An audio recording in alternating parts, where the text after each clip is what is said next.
All right. And we are live. Live for nobody except for the two of us. Yeah. How was your Christmas, dude? Man, it was great. Yeah? Did you get anything cool? I did. Yeah? Yeah. Got a safe. Yeah. It was neat. For anything in particular, just jewels? Yeah. I got a jewel safe. A specific jewel safe? Yeah. I got a safe to store my jewel records. Oh yeah. Dude, remember when we were younger and our buddy Alan had a rattlesnake? Yeah, that snake sucked. And he kept it to guard his jewels. Yeah. And remember he wouldn't do anything. Well, it was a rattlesnake, which you would think would be like ultra violent, right? Like that's how I kind of picture rattlesnakes. And then I remember he put a mouse in there and the mouse like kicked its ass. The mouse smoked that snake. and then tap dancing on his nose. Yeah. And he's all, and I love how he like defends it too. Yeah, he got all my snake's cool. Yeah. Your snake sucks, Alan. Shut up, dude. Your snake sucks, your snake's stupid, dude. Alan. And even to this day, dude, if you're listening to this, your snake sucks. Yeah. Okay. So you got a jewel safe. Yeah. Yeah. Then just, I don't know, all kinds of other stuff. Dude, it was a weird, like as you grow older, one thing I've noticed is I get excited about things that I just wasn't really as excited as when I was a kid, specifically like underwear and socks, right? Like absolutely. Cause I wear a very I can talk specific all day on this. type of underwear, Same. right? And socks. You wear Tommy Johns? No. Oh, dude. I'm missing out. Oh, bro, I'm just telling you, if you just get a pair of Apollo Tommy Johns, no, they're expensive. Okay. But it doesn't matter. You'll never turn back. I promise you. All right. They're not a sponsor or anything, obviously. Yeah, brought to you by Tommy Johns. But if you buy them, dude, I'm telling you, I almost want to give you a pair. Dude, I'm looking to give me some of your old ones, dude. Nope. Yeah. And then socks, because like socks, I wear those darn tough socks, which I love because those have you ever gotten a pair of those? Mm-mm. Oh, why are you missing out on life? Darn tough. They're merino wool, of course, but then also they're guaranteed for life. No ifs, ands, or buts. If they rip at all, they get any holes in them. So think about this. No matter what. For life. How does it? Doesn't matter. You can take them into any store that sells them and get a pair right off the How is that shelf. a viable business model? It just is. But what else do they sell? They got to sell other stuff, huh? That's it. Socks. Wow. Yeah. What? Darn tough socks. They're out of Vermont. Dude, I can get behind the wool thing. I've been looking into that. Well, I didn't realize how I used to think wool was like scratchy and I felt like crap. I didn't. Merino. I didn't. Oh, yeah. I know. Yeah, I didn't know. And the other thing that I noticed too is like on those socks, I was thinking to myself, I remember back in the day there'd be like all these drives for like socks for homeless people, you know. And then like Bombas, that was a company that if you bought a pair of their socks, they gave a pair to the homeless people, or they stole a pair of socks. I think that's what it was. They took socks from the homeless. God, I hope so. Yeah. But dude, darn tough. So. If you bought 5 pairs of darn tough socks, that's all a homeless person would ever need for the rest of their life. Why not just do that? Right. Yeah. I know. And ideal too, because it's wool. Like, I mean, homeless people dealing with the elements, right? Better than cotton. Now you pay for it. Don't get me wrong. Like, I mean, if you get socks, what's the damage? So like one pair. So if you got like some ankle no-show socks, it's $12.99. Which that's one pair. It's lifetime though. That's easy. Lifetime though. That's easy, right? And then if you're getting like business work stuff, because they have work stuff that are all colorful and everything, those are like $25. The thing that makes a good sock for me is that it like doesn't slide around on my foot all day and that it fits like snug. Perfect. But even if it loosens, you can take it in and get new pair. I'm not kidding either. I've done it. Really? Yeah. Users comment, tell them about darn tough socks. Yeah. But dude, yeah, I also noticed, so I got that. And then I also noticed toys that used to be something that then went away and magically came back in like the zeitgeist of today. So did you ever, when we were teenagers, do you remember a toy called a Furby? Yeah. Okay. And are Furbies back? They are. Damn. Because I got my daughter one because she really wanted one. Okay, that's okay. They were not for you. No. Yeah, just got a they got a Furby, guys. No, I got one when I was a teenager, right? And I guess I misunderstood I know. But what I did with it was kind of cool, although it didn't work. Because I guess, do you remember they kind of like learned stuff? That's right. Right. So I thought, okay, well, I'm going to really corrupt this little shit. So I remember distinctly, I bought that. I had the fur. I didn't buy it. I got it for Christmas, and I put it on a stool in my room, and I let it watch Apocalypse Now on repeat for like all day while I was at school. This is an interesting experiment, bro. What in the world? Nothing happened. Oh. But I was thinking, I was like, okay. What were you hoping would happen? I was just going to turn into a little devil. Yeah. But clearly technology wasn't there. Hadn't caught up yet. Yeah, because they were, I guess it could learn certain things, but like at the time. Now. I was like, that was the most gnarly movie that I could think of at the time. I was like, that's pretty bad. Yeah. Next, I'll show a Full Metal Jacket. Yeah. It's just the dumbest line of thinking ever. Yeah. And I love a cute little toy that like learns certain things. And I'm like, okay, I'm going to turn it into the spawn of Satan. Yeah. That's 14-year-old boys for you. Yeah. So, but overall, good Christmas though. Yeah. Get your kids anything cool? Yeah, they got this is even more nerd disclosures here, but I assume you're not into anime very much, right? No. Okay. Some of our listeners probably are. There's some pretty, I mean, you know, you kind of have kids that they'll like these things, and then you kind of like, you watch it and you're like, wow, this is pretty badass. Yeah. Naruto's not so bad. No, I don't watch Naruto. I'm not talking crap on it, but two of them that really have spoken to you, taken over this last year was Attack on Titan, which is awesome, and then one called Demon Slayer, also equally awesome. Anybody who knows what I'm talking about will know how awesome it is. All right. Dude, I'm telling you, if you watched it, which I know you won't, I mean, you could, and you'd love it. I probably won't. You probably won't. Yeah. But yeah, there's some sweet characters in there. Like everybody knows. So was it like a gift that you really got for you, but gave it to your kids? No. I just got him a lot of stuff as far as those cartoons go. Not like the Homer Simpson bowling ball thing that he got Marge a bowling ball with his name on it. No, I'm not going to play with any of their stuff. Yeah. No, they I will say though, man, compared to like everything else, but compared to when we were kids, man, cartoons are so much cooler now. Like compared Are they really? Oh my hell. Better so than much Ninja better. Turtles? No, Ninja Turtles was good. And but Batman? Batman was very awesome. Great cartoon. The original one that was like all dark and everything. Really good. Although if you go back and watch them, the animation kind of doesn't hold up very well. Probably. And I don't know. The themes are just kind of like the quality of the animation. But if you watch, I know, but the stories are better too, altogether. Anybody who's listening will know what I'm talking about. Comment below because I know you know what I'm talking about. Usually nostalgia ends up meaning that the older is the better, but if you're saying the new stuff's better, that's a statement right there. For sure. Wow. For sure. Okay. So yeah, speaking of better, I don't know if this is speaking of better. Well, we were supposed to record this a couple weeks ago. But what happened to you? Yeah, my laryngitis. Can you hear it? It's still, my voice still sucks, but yeah, it was. Your voice has always been like this though. It's even worse right now. Well, yeah. This is about as good as I've sounded in like 2 weeks. Oh, okay. I wasn't even sick. I felt fine the entire time. Oh, dude, but my voice just like gave up. Yeah. I remember we did that. We had a huge presentation coming up, and I had that. I wasn't sick at all. My voice was just gone. Just done. And I remember gargling like all kinds of hydrogen peroxide and honey and just gunk. And then it would help for 2 minutes. Right. Yep. Yeah. It's like a very temporary. Well, good, because as far as voices go, you definitely carry this thing, because I don't think people like my voice at all. Are you self-conscious about your voice, bro?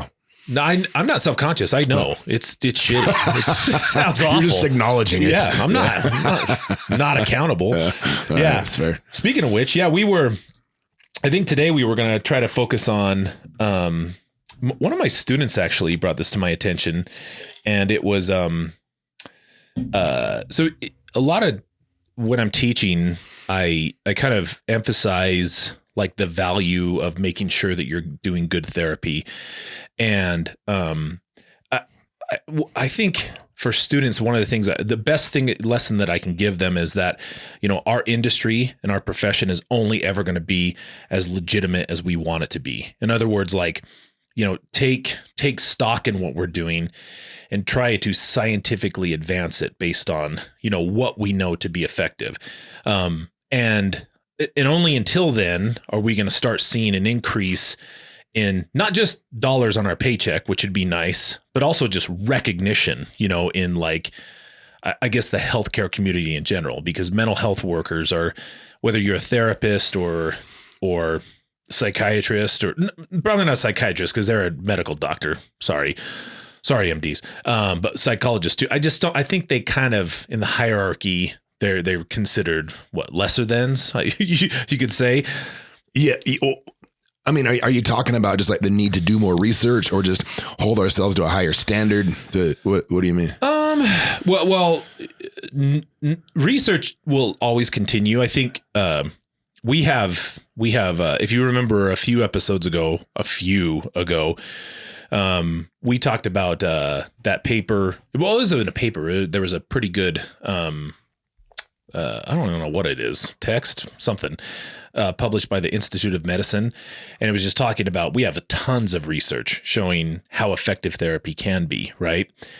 But that's always contingent on that being linked with an evidence-based practice, right? And the real chasm that exists is the willingness of therapists to use evidence-based practices versus those who won't. So there's a quality chasm. It's not a numbers thing, really. I mean, I think we have a shortage of therapists, no doubt, with all the mental health crises about, but I'm talking about, we have more than enough not doing evidence-based practices, and so to bridge that gap, we can improve our field exponentially if we just take the existing amount of social workers and do more evidence-based practice. And in response to that, we will also improve the quality and we'll have better outcomes for our clients too. So when I teach that in my classes, and I try to say, hey, just take your profession seriously. Just know that whatever you do is going to be a reflection on the next person, and so on, right? So, I mean, as long as I can remember, evidence-based practice has been pushed. I remember learning that from my professors. And then, in the field, we are continually encouraged to use evidence-based practice. And, I, as well as you, am aware of some of the pushback we get, but I'm kind of curious, as you're teaching up and comers, these students that are coming through, like what's the general sense you get about their understanding of the need for evidence-based practice for our field to be, taken serious? I think after so the good news is every one of them start in a position of, I want to help people get better, right? That's an excellent place to start. So I just say, okay, and I give them practical examples of how this hasn't gone well in the past.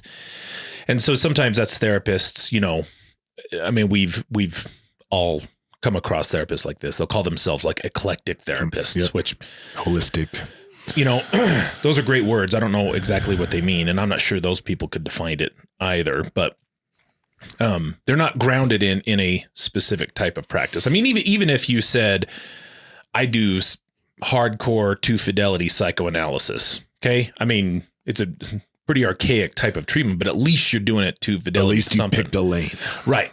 Exactly. So whether it's psychoanalysis, I don't know how that works out very well, or cognitive behavioral, or solution focus, or whatever, yeah. You're doing, awesome, provided that you're doing that. Because otherwise that's where I feel like, we're not meeting our mark. And I think everybody gets on board with that really quickly, but something happens. These are usually bachelor's level students that I'm talking to. So something happens once they get into graduate school, prior to completing their master's and into the field, because that's where, at least in my opinion, I receive the most pushback on using an evidence-based practice. Is it pushback like directly, or is it people? Because I've seen both. So I guess I'm asking you a question that I feel like I have an opinion on already. So there's some people actively push back, and then other people, and I think the majority of people that I think are off base with this in our field are those that say they're using evidence-based practice. They say they practice cognitive behavioral therapy, but they don't really. Maybe a little bit of both, I guess you could say. You've seen that too? Yeah. I mean, I'd say somebody who says they're doing cognitive behavioral therapy, like I don't think that they're being dishonest about that. I think that they think they're doing cognitive behavioral therapy, right? But like an example of this, right? I was talking to it wasn't really a debate. It was kind of a team meeting, but I was talking to a psychologist who was reviewing another client's work. It wasn't my client. It was a client of a person that I supervise, right? And they were just saying, you know, your guys' program is not based on a cognitive behavioral program. And I'm like, the program, the interventions we use are called cognitive behavioral interventions, but by all means, tell me what we're doing. Yeah. And then he went on to name, and this was the fascinating part, I thought. He went on to name a workbook of an author that this is a treatment, or an author that has authored a workbook designed for individuals who've committed a sex offense, right? So, and you and I have attended conferences and trainings with that author saying, hey, don't use my workbook anymore. It was published this long ago. The concepts in it are no longer applicable to this. And by the way, last time I checked, I mean, I'm no expert. I hate that word expert, by the way. It's so silly. You give somebody a workbook and say, hey, go complete this assignment and I'll see you in a week, you know, and the reading is pretty intense. And then there's a bunch of questions at the end, which really just measure comprehension of the material. I don't know how that is cognitive behavioral therapy at all, like in the slightest, you know what I mean? So just kind of narrative based therapy, right. Like answering questions. Bibliotherapy, I guess you could say. Yeah.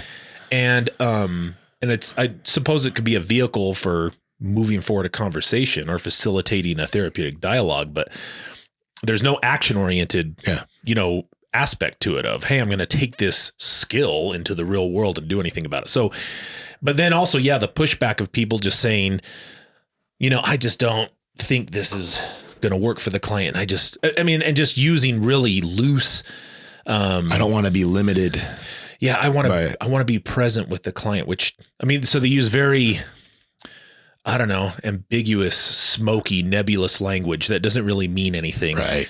And as a justification for departure away from an evidence-based practice. So I think we've done enough to say, I mean, my opinion is I think that does damage to our industry.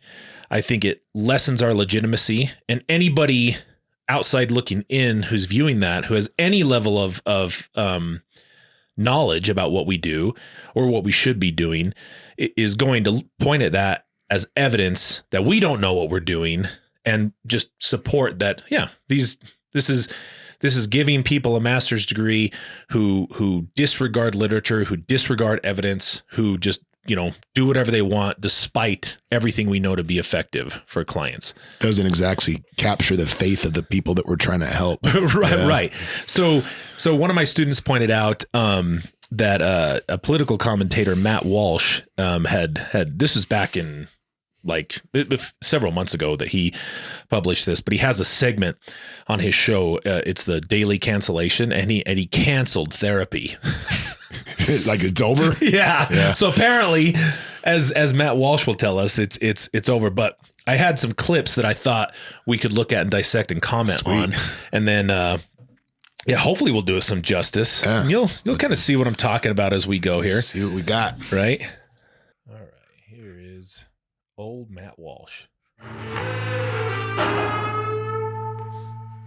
If you are in therapy, you're probably wasting your time. Worse, you're probably doing yourself more harm than good. That's the case that I want to make today in this segment. But first, let's establish some necessary background to begin with.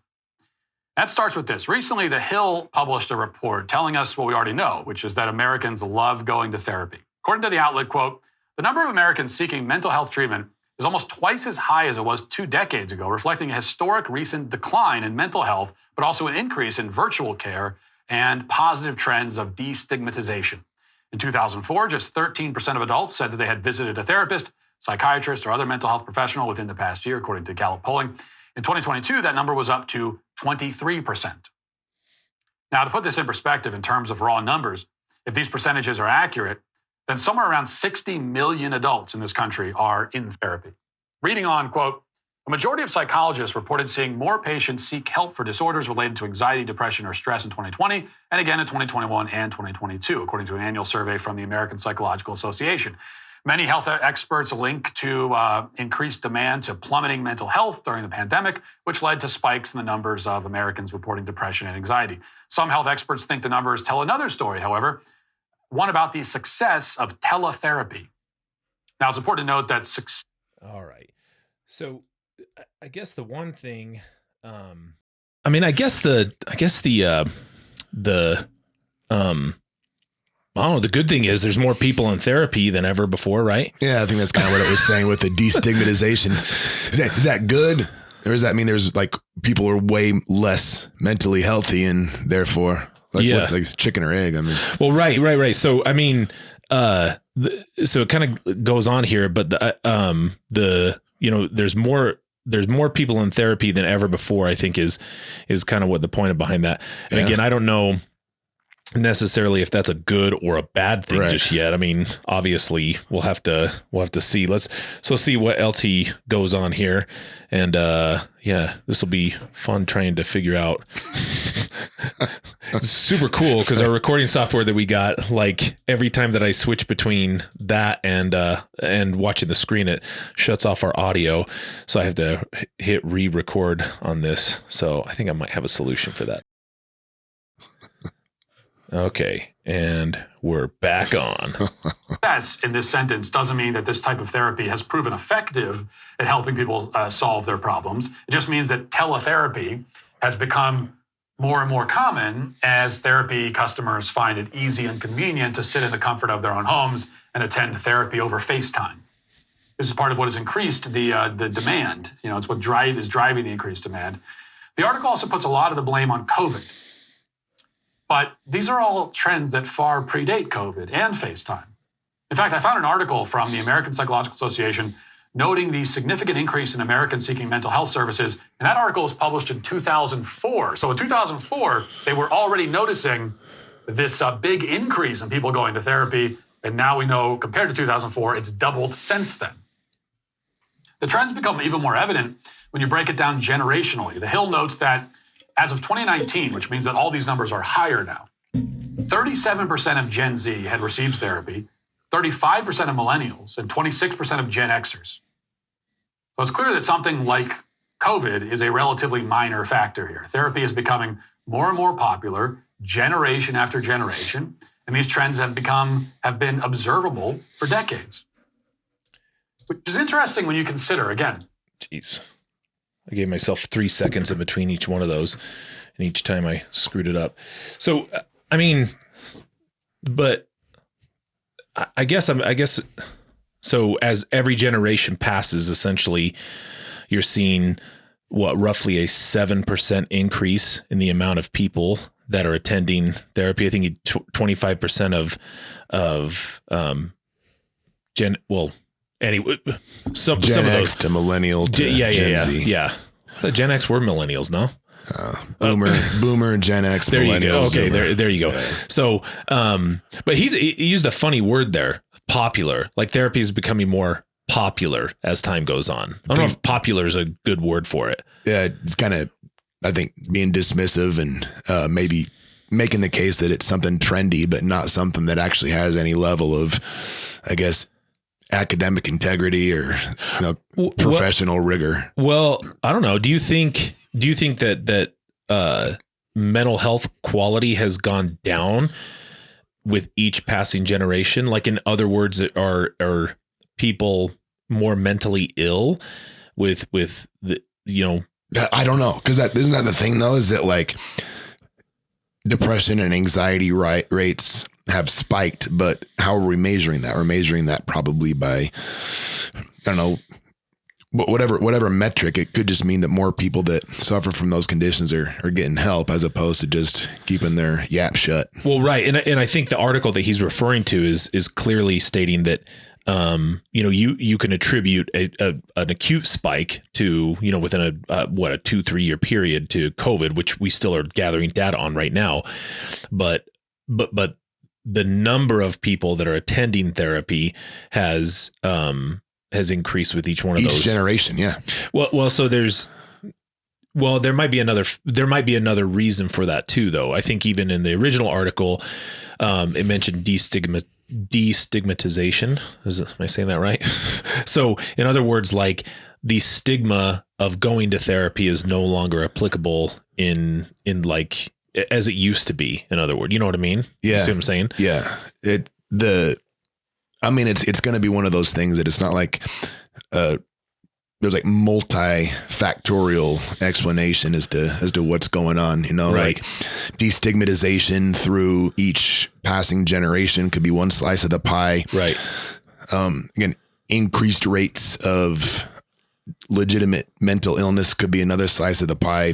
Things like environmental, things like COVID could be another slice. But he's definitely pigeonholing it into like something else. Like it's just He's calling it a more trend. and more. Yeah. I love popular Like a fad. Popular is a weird word to use Yeah. for attending therapy. He's clearly talking shit. Let's see where he goes with it. Yeah, me too. I like the idea of it. Let's see here. Okay, so I guess we'll watch this next. I had them all queued up too, like really good. So, but okay. The very first sentence of this article, which says, the number of Americans seeking mental health treatment is almost twice as high as it was 2 decades ago, reflecting a historic recent decline in mental health. So it's not just the Hill noticing this either. I mean, the rest of the media, along with our public health authorities, also insist that mental health is declining at a historic rate. Well, that's a funny thing, isn't it? Correlation doesn't always mean causation, but still, the correlation here is hard to ignore. Over the decades, we're told mental health is getting worse and worse, even though more and more people are going to therapy. Each year, more people go to therapy, and yet the problem only gets worse. There's a bit of a chicken and egg conundrum here, of course. Maybe more people are going to therapy because mental health is allegedly so bad, you could always argue. But even then, if therapy works, if all of the collective billions that Americans have spent on therapy was actually money well spent, then shouldn't we see those benefits manifest themselves in the culture at some point? Instead, we just see more and more people going to therapy while all the problems therapy is supposed to fix only continue to get worse and worse, year after year after year after year. Just to use a quick football analogy, shortly after the end of the 2022 season, the Baltimore Ravens fired their strength and conditioning coach by the name of Steve Saunders. He had been in that job for several years, and each year under his tenure, it seemed as though players were getting injured at an unusually high rate, and the problem only got worse over time. A rash of injuries plagued the Ravens every year. Now, you might argue that if players are getting injured a lot, that's all the more reason to not fire your strength and conditioning coach. He's got a lot of work to do. And there's all the more reason why we need him. Just let him do his work. But of course, the trend indicates that whatever Steve Saunders was doing to help prevent injuries wasn't working. If you have a good strength and conditioning coach, you should find that player health and fitness is trending up. If it trends down year after year, it probably means that you need to seriously revamp your strength and conditioning department and fire the people in charge of it. So a similar point can be made about the people tasked with ensuring that the mental strength and conditioning of Americans. We have seen nothing but decline in that area, decade upon decade, which probably means that a whole lot of people in the mental health industry should be fired. On a macro societal level, there simply is no reason to believe that most of these people are doing us any good at all.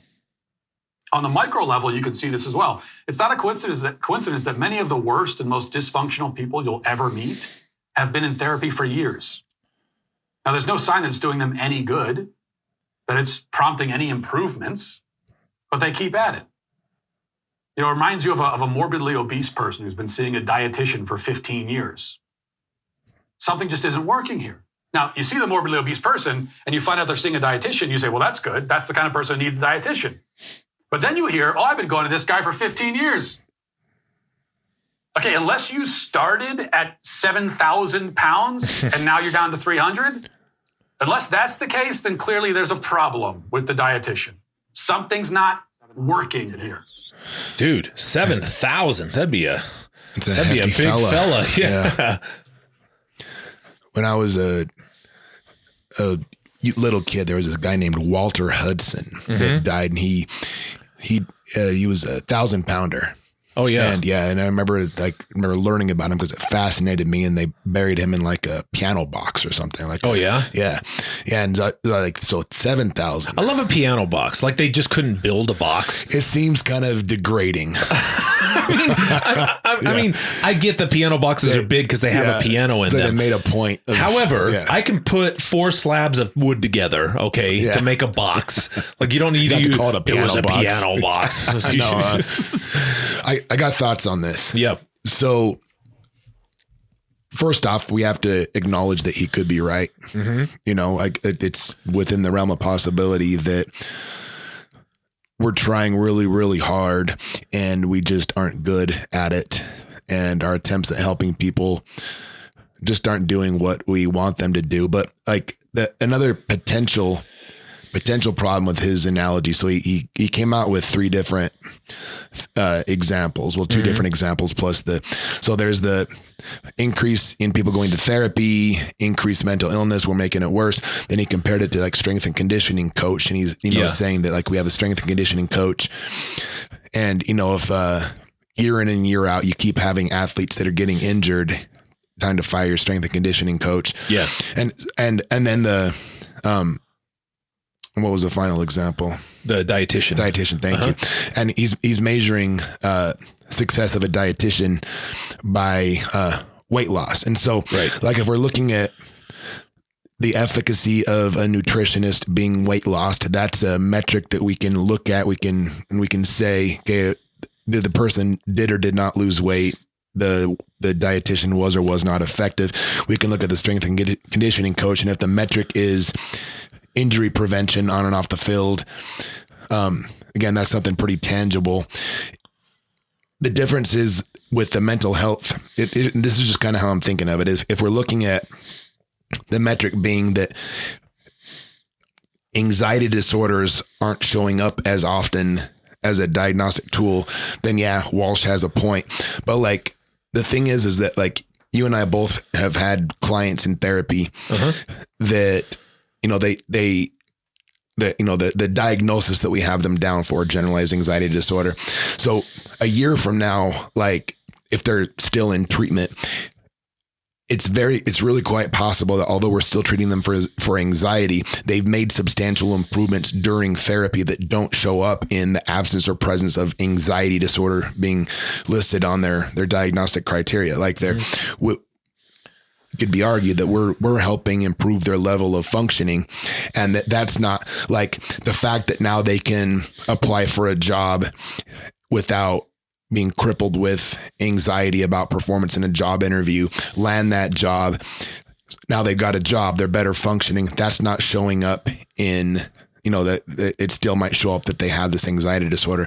Maybe we've improved their relationships and the way that they can interact. And now this guy has the courage to ask somebody out on a date and has a meaningful relationship. Again, the diagnosis for anxiety still remains the same, but his level of functioning is improving, and that gets lost in the statistics.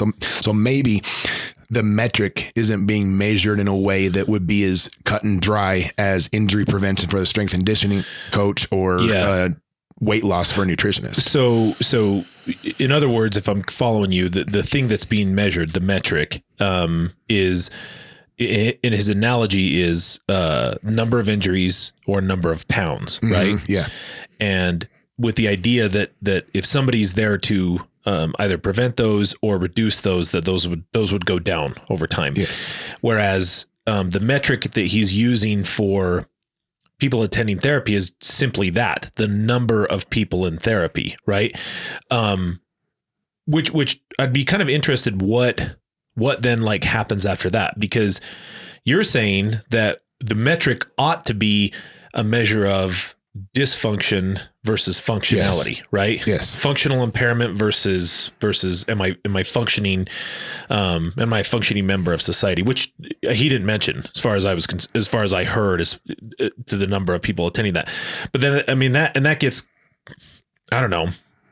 I guess it's symptoms that you'd be looking at, right? That then meet criteria for that disorder, and that then lead to functional impairment. Right. And so you're saying, well, you could easily make the argument that the fact that we have more people in therapy is indicative that we have less dysfunctional people in the community. So that's not an accurate metric of what we're actually looking at. It's a potential. You got it right. Yeah, it's a potential critique to that metaphor. Got it. Analogy, whatever. There's a difference. I just don't know what it is.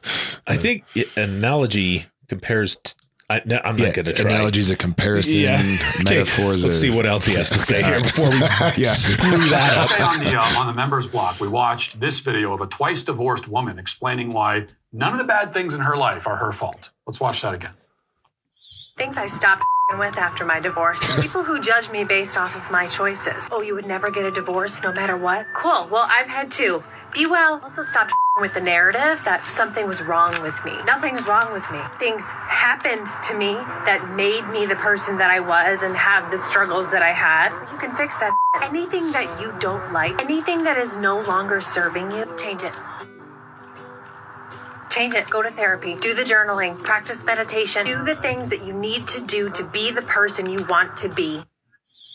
Go to therapy, she says. If we can assume that she's taken her own advice, we see again how therapy has not helped this truly awful. By the way, like, I love just grabbing red herrings out there. A video that some content creator made might not be reflective of her actual functioning. Like, I mean, it's funny. If anything, it seems to have reinforced all of her worst attitudes and beliefs. By the way, this woman, Leah Marie is her name. She is a life coach who specializes in helping coach women through their own divorces. The About Me on her website says this. My second divorce was the ugliest wake-up call ever. That's when I knew I needed to do things differently if I was going to find the happiness I really wanted. So I did all the things. Therapy, journaling, meditation, reading books, listening to podcasts. I wanted to learn as much as I could about rebuilding my self-esteem, loving myself, taking better care of myself, and knowing my worth. She went to therapy, apparently, and discovered that nothing is her fault, that everything is everyone else's fault, that she's been divorced twice, and yet it was something that happened to her each time, not something that she did or is at fault for. And now she's on a journey of trying to live the most selfish life she possibly can, while helping other women do the same. By its fruits shall we know it, and the fruits, as we have seen with therapy, are very rotten indeed. Okay. To me, I don't know. Like, you can't just pull, again, something from one content creator off the internet who clearly is, I mean, I'm sure she's a lovely lady in real life. That clip may not have showed her the most flattering side of her personality. And yes, I think if that was what her therapy episode was intended to do, he's not wrong, pointing all those things out as far as like, I'm not accountable for this and nothing had to do with me. And I mean, it is very opposite of what we try to coach clients on and intervene with them on. Like, I don't ever say, it's all your fault or anything. That's not really what I try to tell clients. I do try to empower them to, like, despite whose fault's kind of a weird thing, like placing blame, because then blame puts the responsibility of change onto whoever's to blame, right? Which disempowers your client. Yes. It takes them out of the driver's seat. And so I mean, sometimes people think this is controversial, but like clients we work with clients that have committed a sex offense. How many times have you heard a guy tell you, I had a client, I thought it was as legitimate as it came. He passed a polygraph and everything, and I believed him. I don't have any reason not to believe him. And his story to me was he started dating a girl, and she said she was a certain age, and he found out later that she wasn't, right? And usually, I try to tell them, hey, the worst way to ever try to find out a girl's age is asking for her ID. I don't know. I'm, maybe called me old fashioned. When I take a young lady out on a date, I don't first say, hey, can I see your ID? Like that's a weird ask. You know what I mean? And I say, more so spending time with this individual and just kind of reading what's happening. I mean, sometimes, yes, eyeballing it. He was young. He was in his early 20s. And so, and here's the weird thing, though, is in the police report that I read, and this was later admitted so he met her at college, right? And she was still in high school, but she was in an advanced standing in college. Met her there, which seems like if you're in college and you meet a gal in college and she looks the part, okay, what more do I have to go off of there, right? Mm-hmm. And he moved in with her family, okay? And her mom also told him that she was older than she was. She said she was 19. Right. Okay. The girl's only 16. So far, this guy has a lot of reasons probably built up in his head as to why he's not at fault. Well, right. And the mom actually admitted that to the police that she did that. Man. Right. And then what ended up happening was he introduced her to meth. Probably shouldn't have, I guess, and so he lived with her and they knew his age. Parents knew his age and they lied to him about that girl's age. Okay. Now this is also a one-off. So I'm not saying this is a perfect example, but he later on found out and dad found out that they were smoking meth, got pissed off, reported him for, he like I said, he was like 23 and she was 16. And then he got charged with whatever he got charged with. Right now, to me, I'm saying, look, I don't know if you are solely to blame for this, if you're solely at fault for this.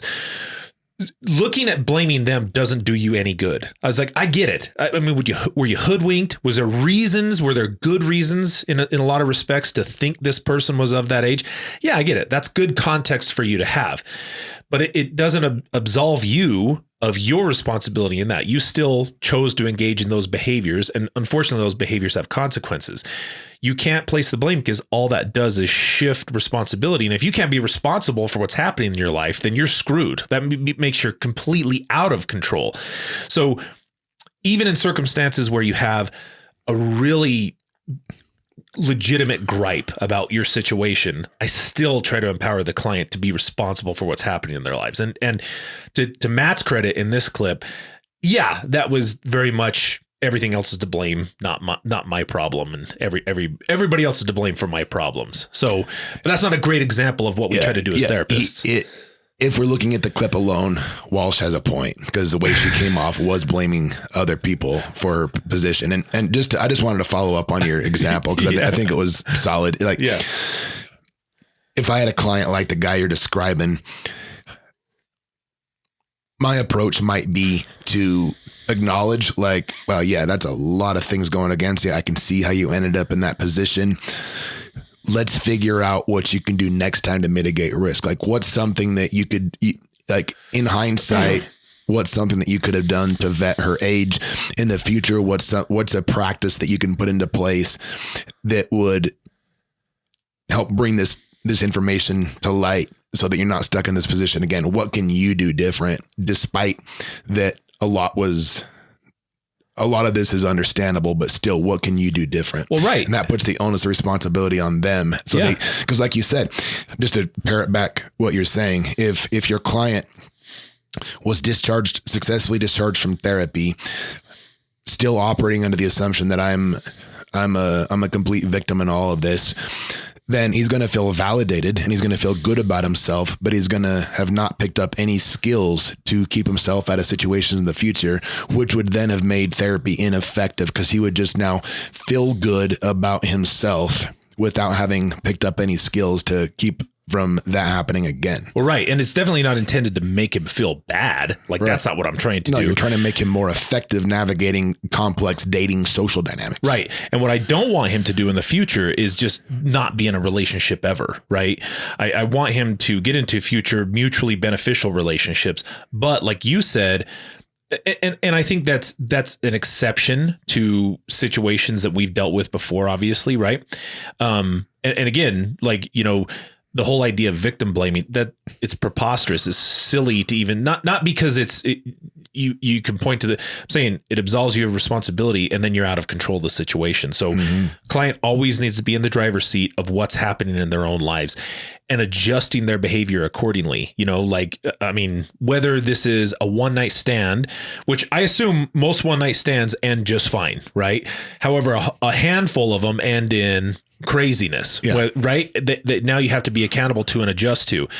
Now that just means, okay, well, this happened to me.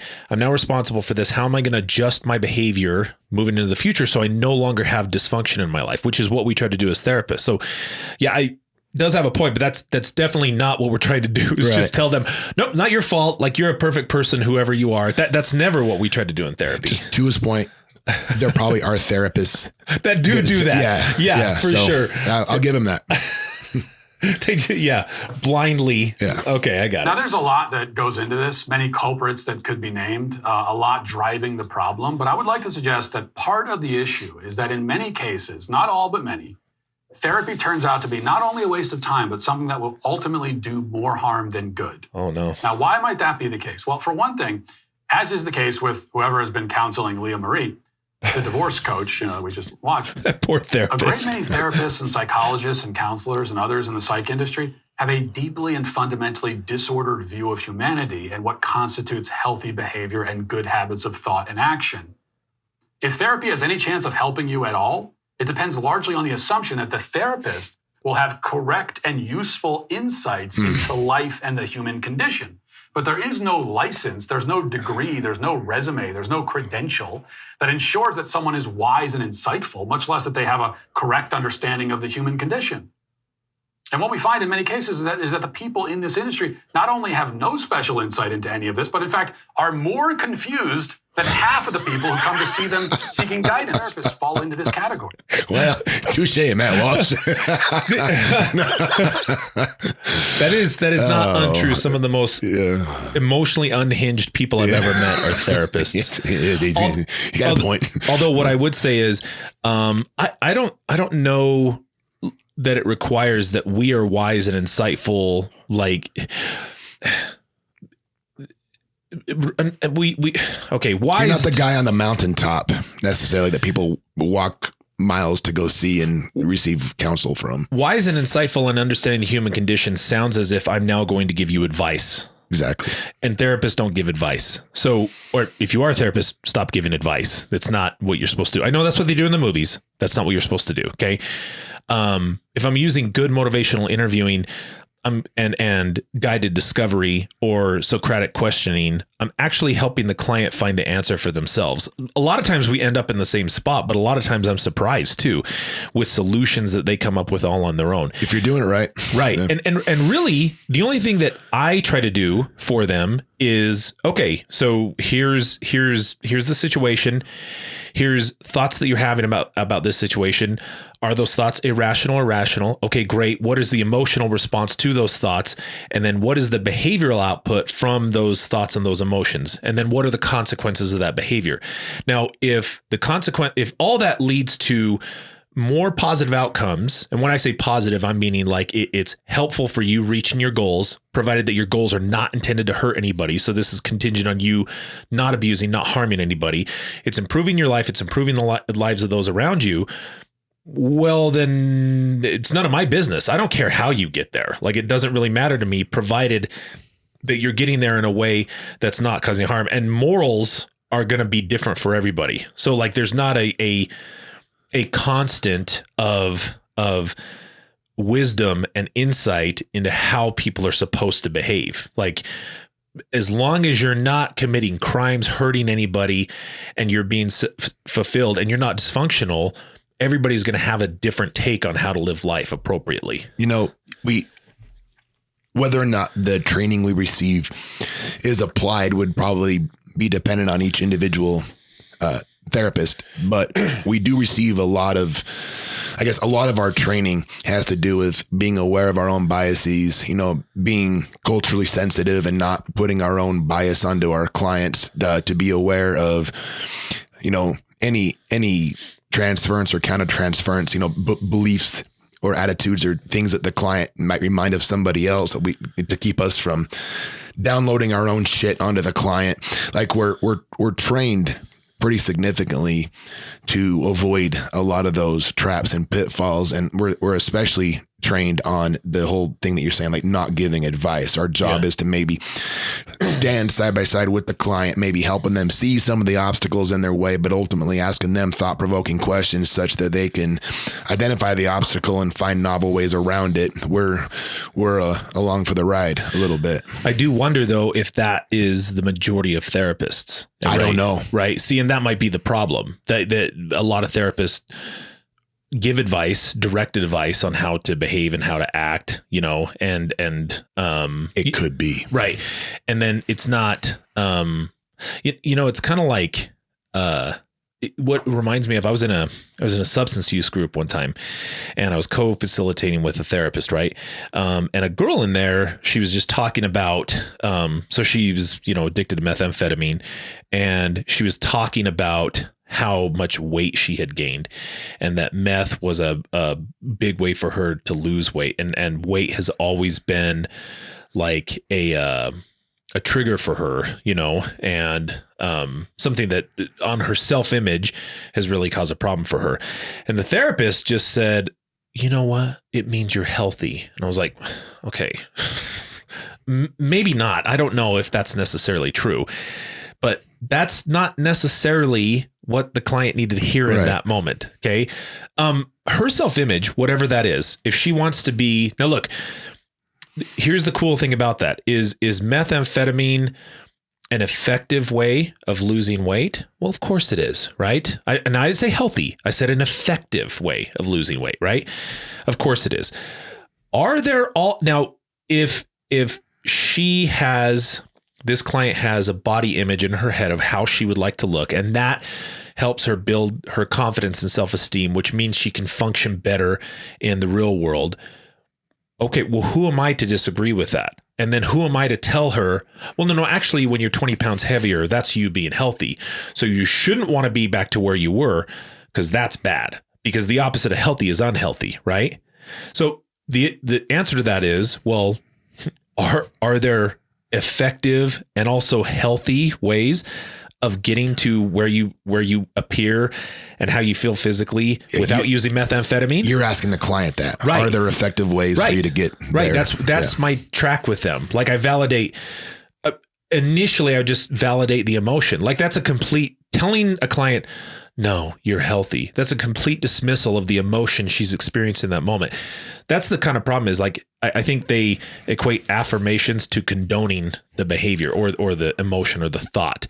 It's not, I'm validating that they're experiencing emotion in this moment. It doesn't mean that it's an accurate thought towards the situation. I just say, whether it's saying a simple, it sounds really hard that you're having to go through that right now, and of course tell me a little bit more about that so I can gather some more information. But ultimately that's kind of what the direction I took it in the therapy. I was just like, why, tell me why that's important to you. And then it went into what, well, yeah, I mean, could there be any other way that you could get to that point where you have that body image without using methamphetamine? And then of course you start talking about, I guess I could work out, all these other things. I'm like, and once again, who am I to say that's bad? You didn't give her, and you didn't give the advice if she comes to the conclusion that through exercise and nutrition, she can get to that weight. Right. And it wasn't you pointing that out or you tromping on her view of herself and telling her, no, you're healthy. It's you asking questions while staying aligned with her. You're not telling her how to think. You're okay. This is where she is. This is where her mindset is. And you're asking her questions. Actually, that's a skill that you're using that I think a lot of therapists maybe misunderstand, is that like asking questions is usually seen as a means to receive information. Like my intent in asking you a question is that you have information that I need. So I ask you a question, you give me the information, but like really your intent behind asking those questions isn't for you to receive information. It's for you to provoke thinking in the client that then allows for them to come up with maybe a more effective option. There's a completely different intent behind why you would ask questions that way. Well, right. And I think the other therapist's intent was, and look, if the client feels comfortable being 20 pounds heavier than when she was using methamphetamine, great. Yeah, I cool. don't, it's also none of my business. Yeah. But this client wasn't. That's the point. Okay. So I wasn't counseling the client on losing weight. Like gain or lose, it doesn't matter to me. That's not the point of it. I want you to function. I want you to no longer have any functional impairment. And for her, that body image, as shallow as some people may think it is, and I don't know if it's shallow, like the way she viewed herself and how she felt comfortable in her skin was this particular body image, and there's nothing wrong with that. There's nothing wrong with that. Going the other direction as well. Like I'm fine with either way, but this is where the client was. And rather than me just telling her, no, you're good right now. Well, no, that's silly. You know what I mean? I'm trying to count. So I get it. So that's why, again, if you are doing that as a therapist, knock it off. Yeah. He kind of has a point there. If that's what's happening. Okay. This is our last clip here. But the pitfalls with therapy don't just lie with the fact that so many therapists are bad and stupid. Before we can even get to the point of analyzing the quality of the therapist, we have to deal with the problems inherent to the very practice of therapy itself. And the biggest one is this, that many people go to therapy simply because they want to talk about themselves. It feeds their narcissistic impulse to talk incessantly and think incessantly about themselves. This is the real reason why therapy is so popular in our culture and why it becomes more popular with each generation. It's not that mental health is declining, it's that narcissism is increasing. And narcissism is not so much a mental health problem as a character flaw. I'll have you know, Matt, it is not a character flaw at all. This is primarily what drives the mad rush to therapy. Lots of narcissists who are willing to pay by the hour just to have the privilege of having a 60-minute block reserved exclusively to conversation focused on themselves. But this is exactly the opposite of what many of these people need. What they need instead is to stop talking about themselves, stop thinking about themselves, stop dwelling on their own petty problems, stop trying to make every obstacle they face into some great saga of trial and triumph, and instead just go live their lives with some humility and sense of perspective. The best advice anyone can give you for 90% of the problems that you bring to a therapist is this: get over yourself and quit whining. Go for a jog, get a hobby, do something more, just don't buy goats. Do something more interesting with your life than constantly analyzing your own feelings. Your feelings aren't that interesting or important. Are you sad? Are you stressed out? Well, welcome to human existence. So here's the thing, though. You said the best advice you could give to somebody is go do all the things that he just said. But that's exactly what, like, I think we're saying therapists are not supposed to do.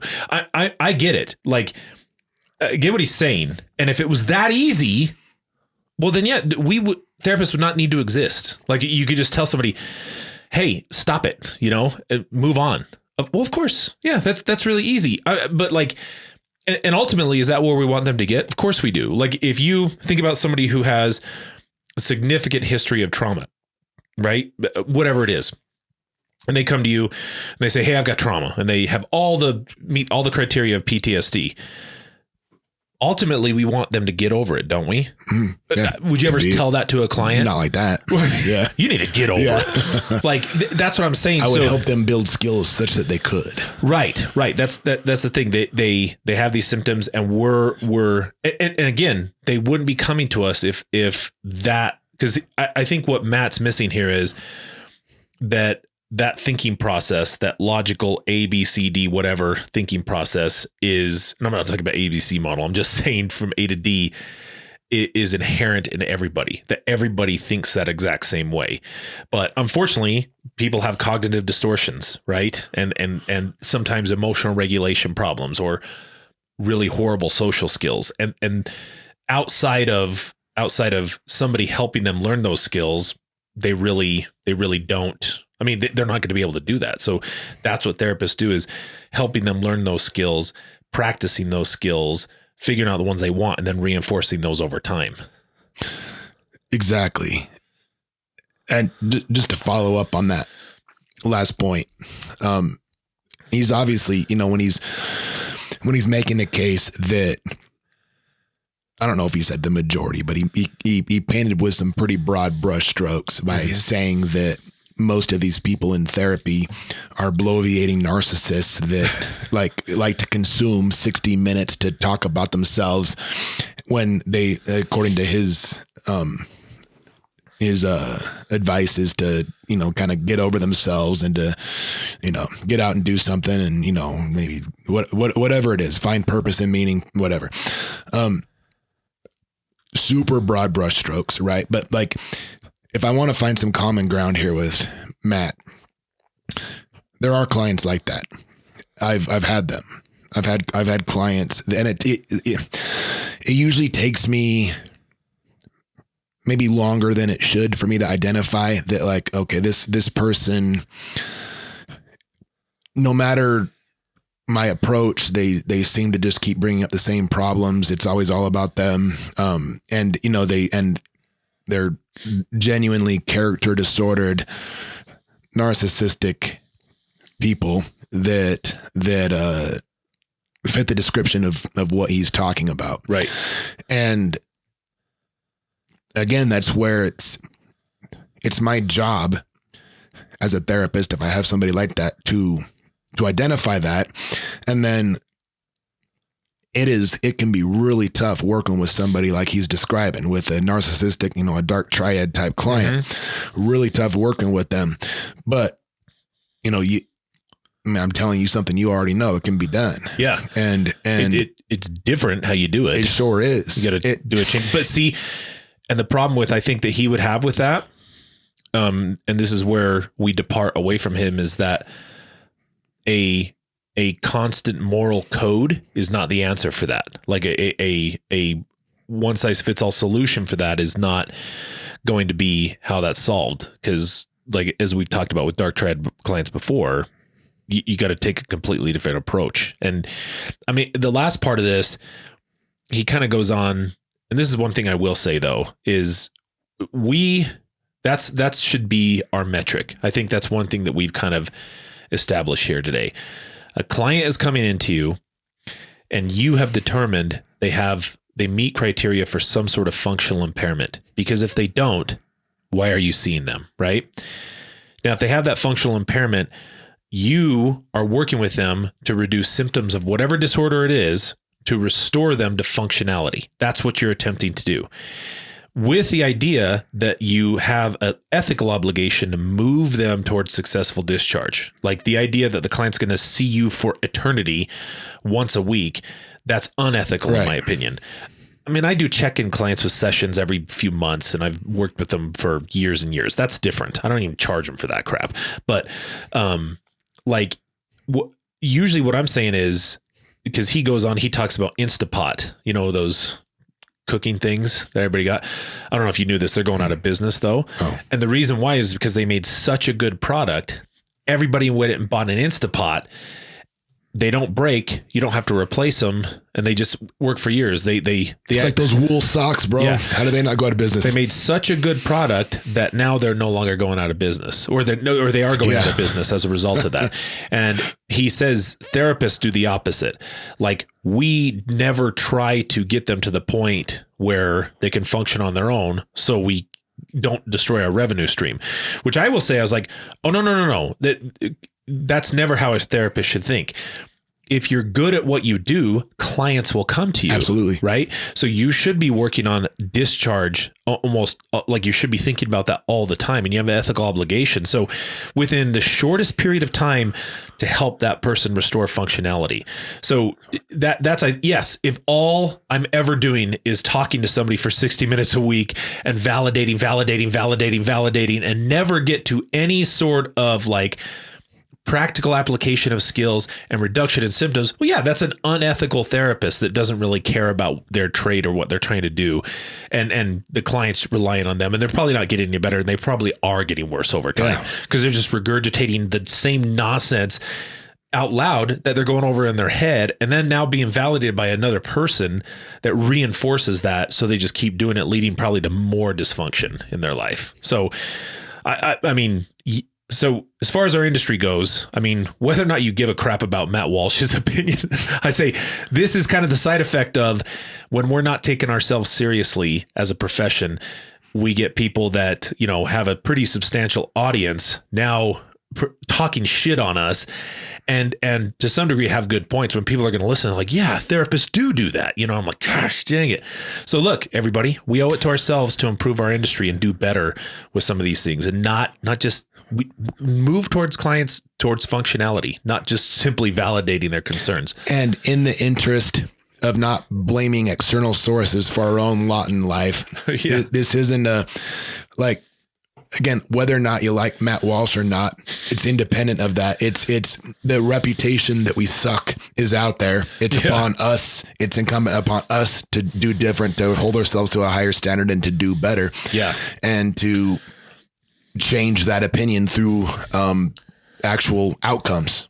And Matt Walsh, if you ever hear this and you want to have a conversation, well, just invite us on your show because we'd never be on our show because we're too big for you. Yeah, so jump.